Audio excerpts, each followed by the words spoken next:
শ্বশুরবাড়িতে এসেছিলাম, হাজীগঞ্জ আমার শ্বশুরবাড়ি। ঈদে আসলাম, যাক আলহামদুলিল্লাহ ভালো মতোই পৌঁছেছি, কিন্তু যাওয়ার পথে বৃষ্টি। এখানে যে অবস্থা দেখছি, এখানে বৃষ্টি পড়ছে, দাঁড়ানোর সুব্যবস্থা নেই, বাচ্চাদের নিয়ে ভিজছি, যেটা খুব রিস্কি। আবার লঞ্চের জন্য অনেকক্ষণ ধরে দাঁড়িয়ে আছি, বসার সুব্যবস্থা নেই। তো মানে এটা আসলে দুঃখজনক। আমরা অনেক শখ করে আসি শ্বশুরবাড়িতে ঈদ করতে, আনন্দ নিয়ে, বাচ্চাদের অনেক আনন্দ নিয়ে, কিন্তু যাওয়ার সময় আনন্দ দিতে পারছি না। ছুটিতে আমাদের গ্রামের বাড়িতে আসা হয়, রোজার ঈদ, কোরবানি ঈদ। এবারও আমাদের কোরবানিতে কলেজে ছুটি দেওয়া হয়েছে, তো এবারও নানুর বাড়িতে এবং দাদুর বাড়িতে আমি ঘুরতে এসেছি পরিবারের সাথে। আবার ছুটি শেষ, এখন আবার কলেজের চাপ, পড়ালেখার চাপের জন্য আবার আমার বাড়িতে ঢাকা আবার চলে যাওয়া হচ্ছে।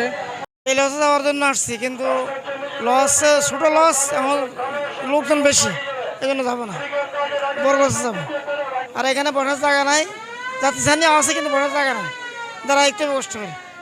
আসছি আমরা ঢাকা থেকে, তো এখনো যে এখানে যে ভিড় হচ্ছে, তাই আমরা এখনো বাড়ি যেতে পারিনি।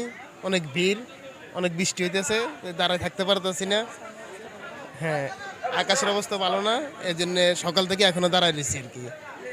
আসছি ঈদের ছুটিতে বেড়ানোর জন্য, এখন একটু দেরি করেই ঢাকা যাইতেছি, কিন্তু এখনও লঞ্চ ঘাটে এসে দেখি অনেক ভিড়, অনেক মানুষ, প্রত্যেকটা লঞ্চেই অনেক ভিড়।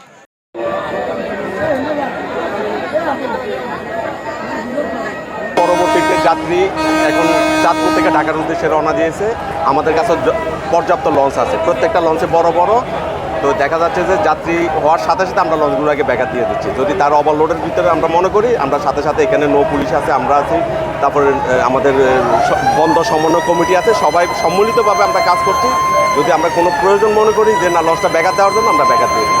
আর এখন 1 নম্বর সিগন্যাল আছে, গুড়ি গুড়ি বৃষ্টি হচ্ছে। তো আমরা সাধারণত 2 নম্বর সিগন্যাল হইলে এবং পরিস্থিতির উপর নির্ভর করে আমরা লঞ্চ চলাচল বন্ধ করি। তা আশা করি এখানে এখন বাতাসও নাই, নদীতে অত ঢেউ নাই, 1 নম্বর সিগন্যালে এসব লঞ্চ চলতে পারে, কোনো সমস্যা নাই। এবং যাত্রীদের নিরাপত্তা নিয়ে আমরা সর্বদা ব্যস্ত থাকি। ধন্যবাদ। আমরা এখন পর্যন্ত কোনো লঞ্চেই বাড়তি ভাড়ার ব্যাপারে আমাদের কাছে কেউ কমপ্লেন করে নাই। যদি করে থাকে আমরা আইনানুগ ব্যবস্থা নিই।